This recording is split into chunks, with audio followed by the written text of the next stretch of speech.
Welcome to City Corner, an ongoing program where we talk about what's happening in our community. Today's program is about a road project that has been in planning for over 20 years, yet it is still of great interest to most Richland citizens. I'm talking about the extension of Rachel Road and the recently completed Rachel Road alignment study. Joining me to talk about this is our Transportation and Development Manager, Jeff Peters. Welcome, Jeff. Glad to be here. Yeah, thanks so much for joining us today. So Rachel Road is located in South Richland near the Amon Creek Preserve.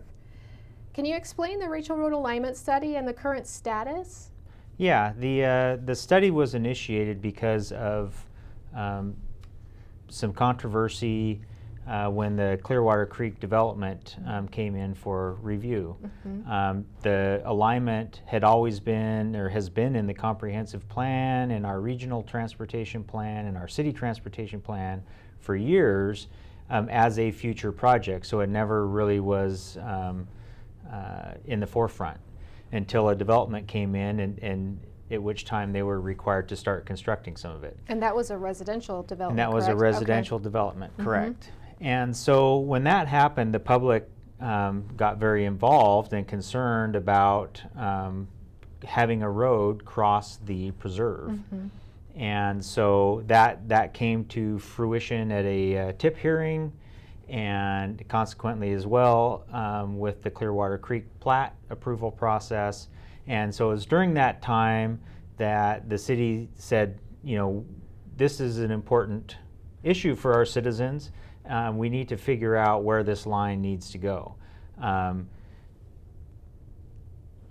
Consistently, it's a network issue, so we need the road, but where's the best place to put the road across there? And this is between, it would connect Leslie Road and Steptoe, correct? Correct. And provide access from both of those arterials to this development. Correct. Okay. Yes, correct.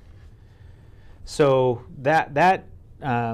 we put in the budget some money to actually do a study on where that alignment should go, and we contracted with the Langdon Group to do the whole public involvement effort and do this complete study. So to look at all the alternatives, including not putting the road across there, and evaluate those and choose what would be the best option for that. Okay, great. And then not only that development was happening, but now there's a school going in. Yeah, as Close part by. of the Clearwater Creek development, an elementary school is being constructed within that development. Okay. So interesting, and that's been a challenging issue for a lot of people as well, because it's a Kennewick school district That's right. building within the city of Richland, and that causes some confusion because the school district boundaries don't necessarily coincide with the city limit boundaries. So while it's a Kennewick school district, it serves students that live in the city of Richland. Okay. So Interesting. So the Langdon Group and JUB helped put together a public outreach plan, and part of that included creating a community advisory committee. And can you talk to us a little bit about that and the public outreach plan that was put together? Sure. Yeah, the community advisory committee is kind of a forum that they use and have used on previous projects that have similar issues.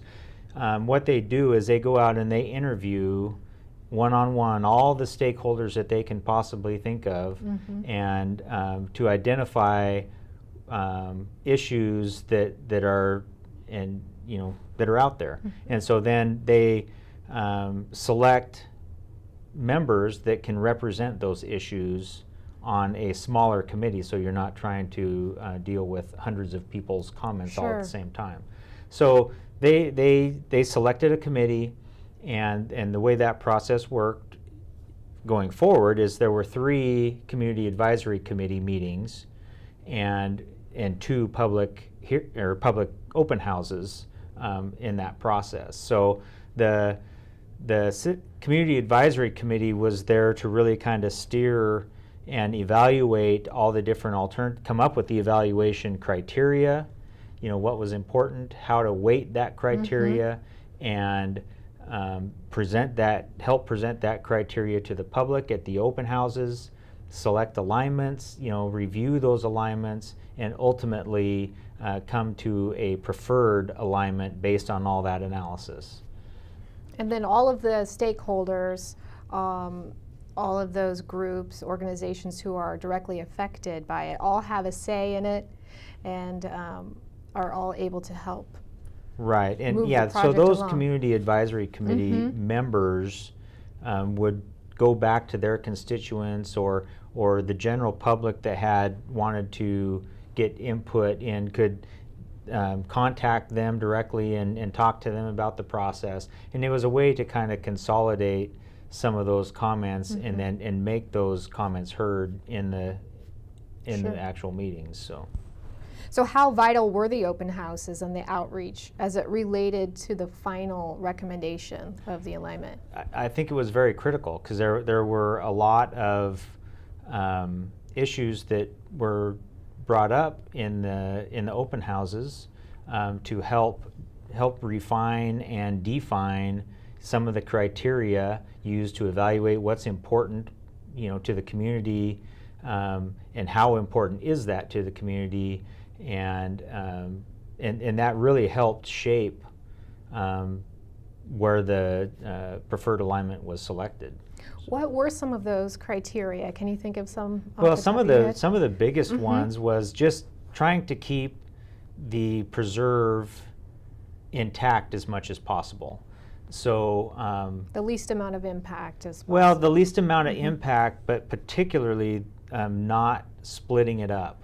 So one of the biggest issues with some of the alignments was it would go, bisect the preserve. So you'd end up with, a portion on one side of the road and another portion on the other. So that became very clear through this process that was a very important feature to keep in mind when selecting an alternative is if there was an alternative that was out there that could keep a larger contiguous area of the preserve that in its natural state, in its current state, then that would rate higher than most of the others. So in scoring, and then you take into account the cost of each one, the safety components, correct? Correct, and the traffic impacts, wetland impacts, environmental impacts, not just necessarily on the preserve, but all pedestrian facilities, what kind of trail systems could be accommodated, wildlife, how are they going to traverse across this roadway, all those kinds of things. Right, and one interesting thing that I learned too was in regards to emergency response, you need to have more than one access point into any given neighborhood for emergency responders. Correct,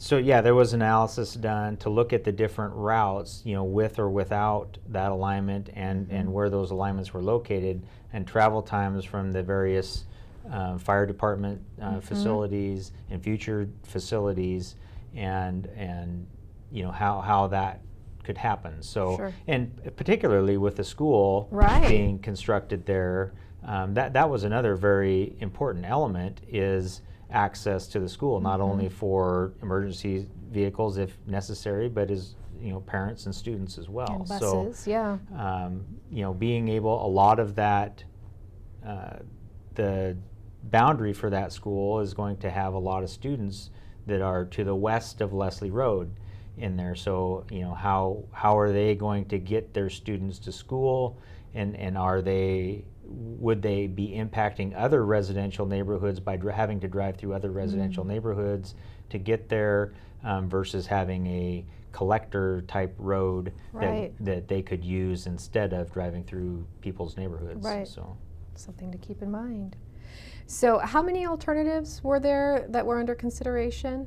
So originally there were 8 alternatives. That was quickly reduced to 4 alternatives by the advisory committee, because 4 of those alternatives all used a route that is currently natural walking pathway. It's an old railroad alignment that kind of went right down the middle of the preserve. So Gotcha. that was quickly established that wasn't really a route that anyone was interested in pursuing. Okay. And so it dropped down to 4 alternatives, including a no build, and that's what was evaluated through the whole process. Gotcha. Great. So the recommended alignment is the Lorraine J Boulevard. I think we called it Alignment G. Correct. Why was this one chosen? What stood out? That was primarily chosen, I think, because of the whole bisecting the preserve scoring. Okay.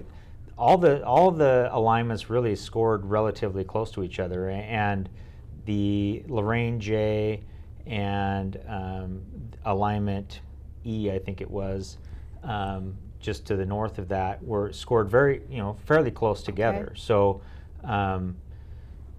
But what really tipped it over the edge was the fact that it was the alignment that was furthest to the south and left the largest piece of preserve intact. Okay. Yes. Okay. So that makes sense. So what will this new road look like? What are some of the planned elements of the road? Well, and that was one of the features that was looked at during this process too, is what should this road look like. We haven't gotten details on that yet, as we need to start the design process to really work through it. But I think the intent is, and what we heard from the public was they didn't feel that a typical urban roadway section with sidewalks and curb and gutter and street lights and all those features that you typically see on a city street needed to be present in the preserve area, because it was not a typical urban environment. Right. So it's likely going to be, and I think what was talked about is more of what's called a rural section, which would not have curb, gutter, and sidewalk, and we were likely not to even have street lights or a lot limited street lights through that area. More likely to have pedestrian level lighting instead of street lights through the preserve area, because there would likely be a separated pathway instead of sidewalks along there for people to use. So that separated pathway would get pedestrian level lighting only for safety and security of pedestrians, but there wouldn't be overhead street lights like you would typically see. Okay, gotcha. The portion of Rachel Road that goes through the development area will still be the urban section with curb, gutter, and sidewalks and street lights and all that. But as soon as you get out of the plat boundary that has houses in it, residential houses in the school, you would change into that rural section. It's essentially undeveloped right now, so Correct. there wouldn't be any reason. And it won't be developed in the future either. Right, So yeah, it's protected. Okay. Right. So how can citizens get more information about this project? So the study is getting ready to be completed. You mentioned that the next stage would likely be the design phase. What can they do to get more information about this? So the best way to get more information would be go to the city's website. There is a page dedicated to the Rachel Road alignment study. It's on the home page under current projects. You can find it there. Okay. Or go to ci.richland.wa.us/Rachel, and that will take you directly there. So there's a lot of good information. All of the Community Advisory Committee documents that were used, the exhibits, all of the scoring, all that information's on there, so the public can get a good feel of what that process looked like and how the preferred alignment was selected. The next step really is council will take action and actually select a preferred alternative. Once that happens, we are looking at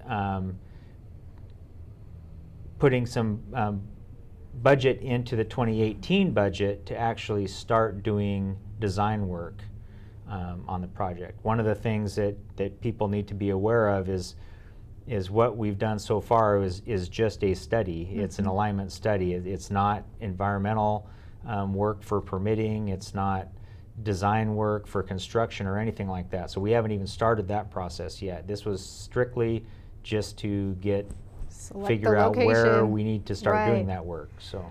And will they be doing the design in phases, do you think, or will it be one project? It will be one project. So the way it will work is the Clearwater Creek development is obligated to construct the roadway all the way to their western plat boundary. Okay.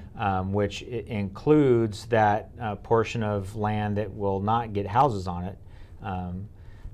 But they have to construct it all the way to that point with their plat, and specifically before the school can be opened, which is going to be next year. Yeah. So that portion will get built. Okay. And this next year. The portion across the preserve is the one that is a little bit more difficult to tell on a timeline. Sure. The city does not have funding to do that at this point. Okay. And likely won't for some time. Okay. And there's other priorities for the city money, and that's not highest on the list. Sure. So it's likely to be either a grant or some other funding mechanism that would build that road. So it's really hard to say when that road will actually get built, but we do need to do the design work and the environmental work so that we know exactly what that dollar amount is, and so that we can be better prepared to find the funding we need, because we'll have those other aspects completed. And the to permitting allow for and any of that, construction. yeah, all of the Right. preparation. Okay, great. Is there anything else that we're missing about the project that you'd like to chat about? No, I'd just like to say that we've gotten a lot of good feedback from the public on the process. We've gone through, talked about it with the Parks Commission. There was a Parks Commission rep on the committee. It's been a very good process, and I think for the most part, the citizens have really appreciated the openness and the opportunities to provide input. Right. And select something that really, while it may not be from a transportation perspective, it may not necessarily be the most efficient route. Right. Or the best location for it, but from a community perspective, it's the best route. Right. Because it takes all of those factors into consideration, and what's best for the community and the people that use that area. And so I think it's the best that we could have done for selecting an alignment there. Right, and it was great to see. I was able to participate in a few of those open houses, and it was great to see the citizens who came out and provided input and worked so well with our consultant and with your team in making it a successful project. So good luck on the design phase. All right, thank you. Thank you, Jeff, for talking with us today. If you have any questions about this study, please go to the city's website at ci.richland.wa.us/Rachel. Thanks for watching this edition of City Corner. I'm Hollie Logan.